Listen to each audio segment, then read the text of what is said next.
these? I got a little obsessed with mine. In fact, I got a little obsessed with all my stuff. Have you ever wondered where all the stuff we buy comes from and where it goes when we throw it out? I couldn't stop wondering about that, so I looked it up. And what the textbook said is that stuff moves through a system from extraction to production to distribution to consumption to disposal. All together, it's called the materials economy. Well, I looked into it a little bit more. In fact, I spent 10 years traveling the world, tracking where our stuff comes from and where it goes. And you know what I found out? That is not the whole story. There is a lot missing from this explanation. For one thing, this system looks like it's fine. No problem. But the truth is, it's a system in crisis. And the reason it's a system in crisis is it's a linear system and we live on a finite planet. And you cannot run a linear system on a finite planet indefinitely. Every step along the way, this system is interacting with the real world. In real life, it's not happening on a blank white page. It's interacting with societies, cultures, economies, the environment. And all along the way, it's bumping up against limits. Limits we don't see here because the diagram is incomplete. So let's go back through. Let's fill in some of the blanks and see what's missing. Well, one of the most important things that's missing is people. Yes, people. People live and work all along this system. And some people in this system matter a little more than others. Some have a little more say. Who are they? Well, let's start with the government. Now, my friends tell me I should use a tank to symbolize the government, and that's true in many countries and increasingly in our own. After all, more than 50% of our federal tax money is now going to the military. But I'm using a person to symbolize the government because I hold true to the vision and values the government should be of the people, by the people, for the people. It's the government's job to watch out for us, to take care of us. That's their job. Then along came the corporation. Now, the reason the corporation looks bigger than the government is that the corporation is bigger than the government. Of the 100 largest economies on Earth now, 51 are corporations. And as the corporation has grown in size and power, we've seen a little change in the government where they're a little more concerned in making sure everything's working out for those guys than for us. Okay, so let's see what else is missing from this picture. We'll start with extraction, which is a fancy word for natural resource exploitation, which is a fancy word for trashing the planet. What this looks like is we chop down the trees, we blow up mountains to get the metals inside, we use up all the water, and we wipe out the animals. So here we are running up against our first limit. We are running out of resources. We are using too much stuff. Now, I know this can be hard to hear, but it's the truth, so we've got to deal with it. In the past 3 decades alone, 1/3 of the planet's natural resource base has been consumed. Gone. We are cutting and mining and hauling and trashing the place so fast that we're undermining the planet's very ability for people to live here. Where I live, in the United States, we have less than 4% of our original forests left. 40% of the waterways have become undrinkable. And our problem is not just that we're using too much stuff, but we're using more than our share. We have 5% of the world's population, but we're using 30% of the world's resources and creating 30% of the world's waste. If everybody consumed at U.S. rates, we would need 3 to 5 planets. And you know what? We've only got 1. So my country's response to this limitation is simply to go take somebody else's. This is the third world, which some would say is another word for our stuff that somehow got on somebody else's land. So what does that look like? The same thing, trashing the place. 75% of global fisheries now are fished at or beyond capacity. 80% of the planet's original forests are gone. In the Amazon alone, we're losing 2,000 trees a minute. That is 7 football fields a minute. And what about the people who live here? Well, according to these guys, they don't own these resources, even if they've been living there for generations. They don't own the means of production, and they're not buying a lot of stuff. And in this system, if you don't own or buy a lot of stuff, you don't have value. So next, the materials move to production. And what happens there is we use energy to mix toxic chemicals in with the natural resources to make toxic contaminated products. There are over 100,000 synthetic chemicals in use in commerce today. Only a handful of them have even been tested for health impacts, and none have been tested for synergistic health impacts. That means when they interact with all the other chemicals we're exposed to every day. So we don't know the full impact on health and the environment of all these toxic chemicals, but we do know one thing. Toxics in, toxics out. As long as we keep putting toxics into our industrial production systems, we're going to keep getting toxics in the stuff that we bring into our homes and workplaces and schools, and our bodies. Like BFRs, brominated flame retardants, they're a chemical that make things more fireproof, but they are super toxic. They're a neurotoxin. That means toxic to the brain. What are we even doing using a chemical like this? Yet we put it in our computers, our appliances, couches, mattresses, even some pillows. In fact, we take our pillows, we douse them in a neurotoxin, then we bring them home and put our heads on them for 8 hours a night to sleep. Now, I don't know, but it seems to me in this country with so much potential, we could think of a better way to stop our heads from catching on fire at night. Now, these toxics build up the food chain and concentrate in our bodies. Do you know what is the food at the top of the food chain with the highest level of many toxic contaminants? Human breast milk. That means that we've reached a point where the smallest members of our societies, our babies, are getting the highest lifetime dose of toxic chemicals from breastfeeding from their mothers. Is that not an incredible violation? Breastfeeding must be the most fundamental human act of nurturing. It should be sacred and safe. Now, breastfeeding is still best, and mothers should definitely keep breastfeeding, but we should protect it. They should protect it. I thought they were looking out for us. And of course, the people who bear the biggest brunt of these toxic chemicals are the factory workers, many of whom are women of reproductive age. They're working with reproductive toxins, carcinogens, and more.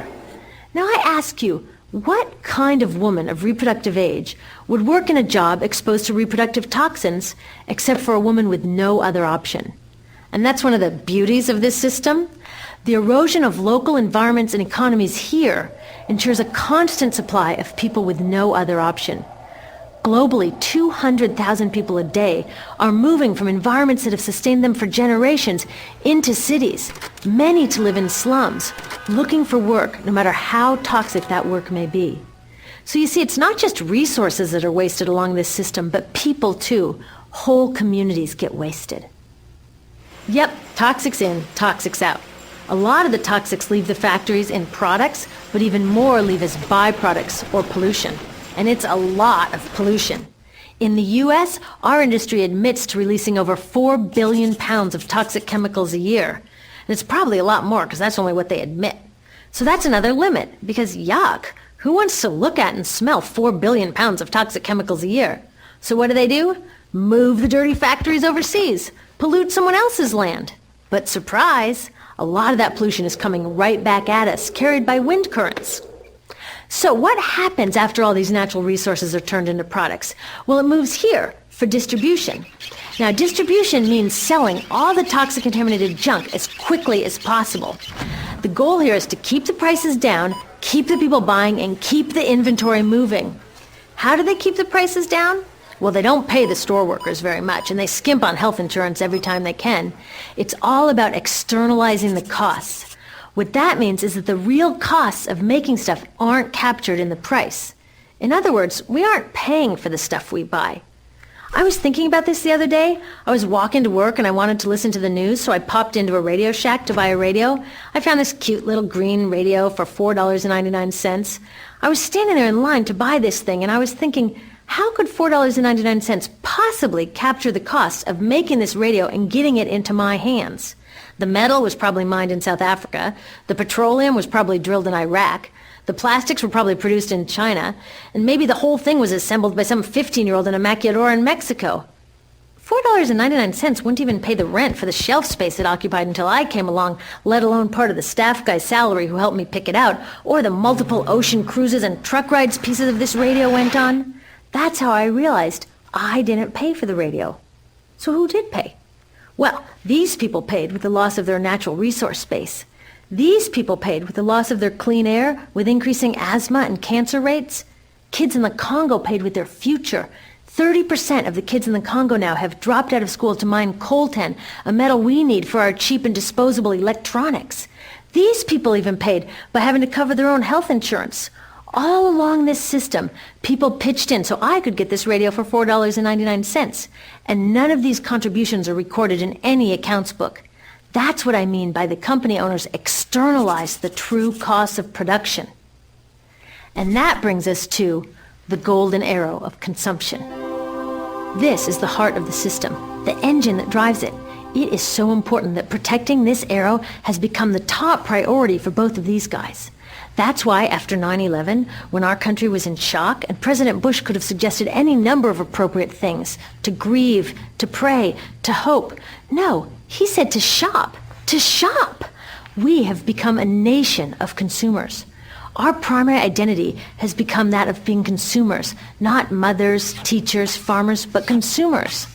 The primary way that our value is measured and demonstrated is by how much we contribute to this arrow, how much we consume. And do we?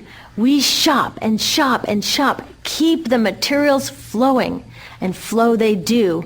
Guess what percentage of total materials flow through this system is still in product or use 6 months after their date of sale in North America? 50%? 20? No, 1%. 1. In other words, 99% of the stuff we harvest, mine, process, transport, 99% of the stuff we run through this system is trashed within 6 months. Now, how can we run a planet with that level of materials throughput? It wasn't always like this. The average U.S. person now consumes twice as much as they did 50 years ago. Ask your grandma. In her day, stewardship and resourcefulness and thrift were valued. So how did this happen? Well, it didn't just happen. It was designed. Shortly after World War II, these guys were figuring out how to ramp up the economy. Retailing analyst Victor Lebeau articulated the solution that's become the norm for the whole system. He said, our enormously productive economy demands that we make consumption our way of life, that we convert the buying and use of goods into rituals, that we seek our spiritual satisfaction, our ego satisfaction in consumption. We need things consumed, burned up, replaced, and discarded at an ever-accelerating rate. President Eisenhower's Council of Economic Advisors chairman said that the American economy's ultimate purpose is to produce more consumer goods. More consumer goods? Our ultimate purpose? Not provide health care or education or safe transportation or sustainability or justice? Consumer goods? How did they get us to jump on board this program so enthusiastically? Well, two of their most effective strategies are planned obsolescence and perceived obsolescence. Planned obsolescence is another word for designed for the dump.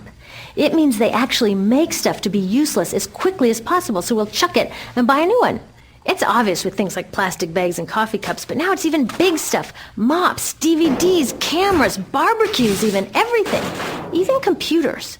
Have you noticed that when you buy a computer now, the technology is changing so fast that in just a couple of years, it's actually an impediment to communication? I was curious about this, so I opened up a big desktop computer to see what was inside. And I found out that the piece that changes each year is just a tiny little piece in the corner. But you can't just change that one piece because each new version is a different shape. So you gotta chuck the whole thing and buy a new one. So I was reading industrial design journals from the 1950s when planned obsolescence was really catching on. These designers are so open about it. They actually discuss how fast can they make stuff break that still leaves the consumer having enough faith in the product to go out and buy another one. It was so intentional. But stuff cannot break fast enough to keep this arrow afloat. So there's also perceived obsolescence. Now, perceived obsolescence convinces us to throw away stuff that is still perfectly useful. How do they do that? Well, they change the way the stuff looks. So if you bought your stuff a couple of years ago, everyone can tell that you haven't contributed to this arrow recently. And since the way we demonstrate our value is contributing to this arrow, it can be embarrassing. Like, I've had the same fat white computer monitor on my desk for 5 years. My coworker just got a new computer.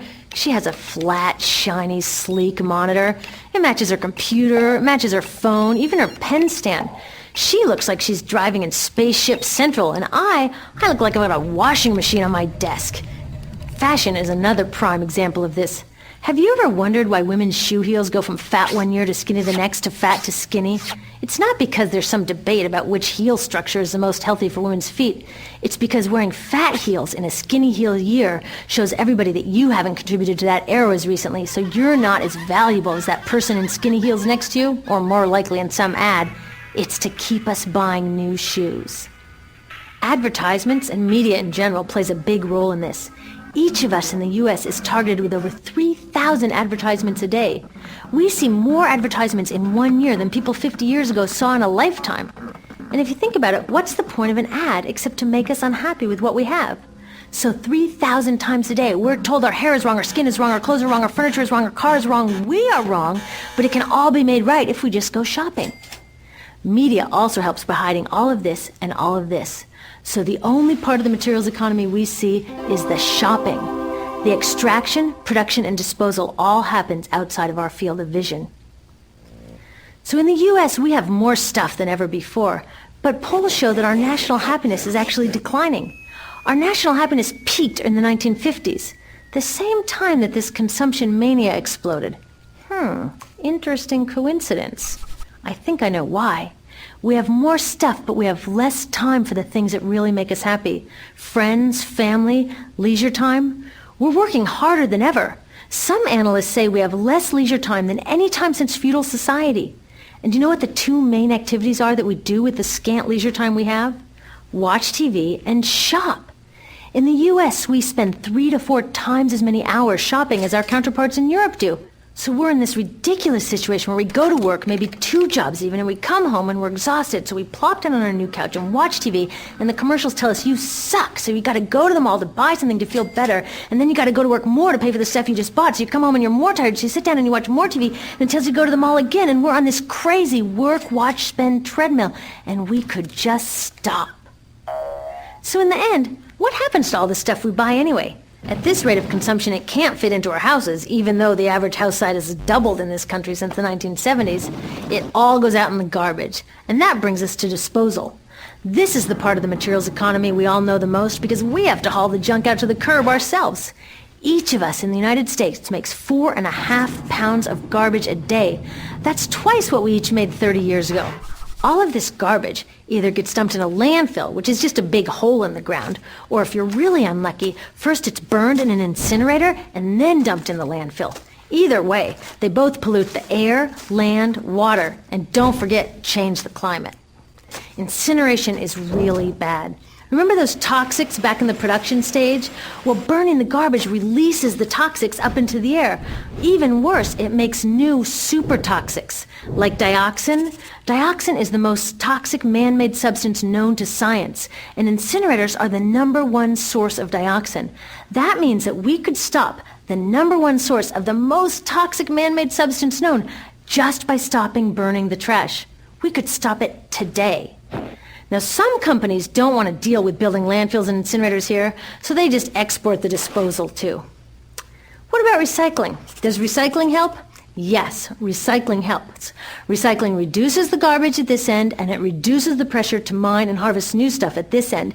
Yes, yes, yes, we should all recycle, but recycling is not enough. Recycling will never be enough for a couple reasons. First, the waste coming out of our houses is just the tip of the iceberg. For every 1 garbage can of waste you put out on the curb, 70 garbage cans of waste were made upstream just to make the junk in that 1 garbage can you put out on the curb. So even if we could recycle 100% of the waste coming out of our households, it doesn't get to the core of the problems. Also, much of the garbage can't be recycled, either because it contains too many toxics or it's designed not to be recyclable in the first place. Like those juice packs, where they have layers of metal and paper and plastic all smushed together, you can never separate those for true recycling. So you see, it is a system in crisis. All along the way, we are bumping up against limits. From changing climate to declining happiness, it's just not working. But the good thing about such an all-pervasive problem is that there are so many points of intervention. There are people working here on saving forests and here on clean production, people working on labor rights and fair trade and conscious consuming and blocking landfills and incinerators, and very importantly, on taking back our government so that it really is by the people and for the people. All of this work is critically important, but things are really going to start moving when we see the connections, when we see the big picture. When people along this system get united, we can reclaim and transform this linear system into something new, a system that doesn't waste resources or people. Because what we really need to chuck is that old school throwaway mindset. There's a new school of thinking on this stuff, and it's based on sustainability and equity, green chemistry, zero waste, closed-loop production, renewable energy, local living economies. It's already happening. Now, some say it's unrealistic, idealistic that it can't happen, But I say the ones who are unrealistic are those that want to continue with the old path. That's dreaming. Remember, that old way didn't just happen. It's not like gravity that we've just got to live with. People created it, and we're people too. So let's create something new.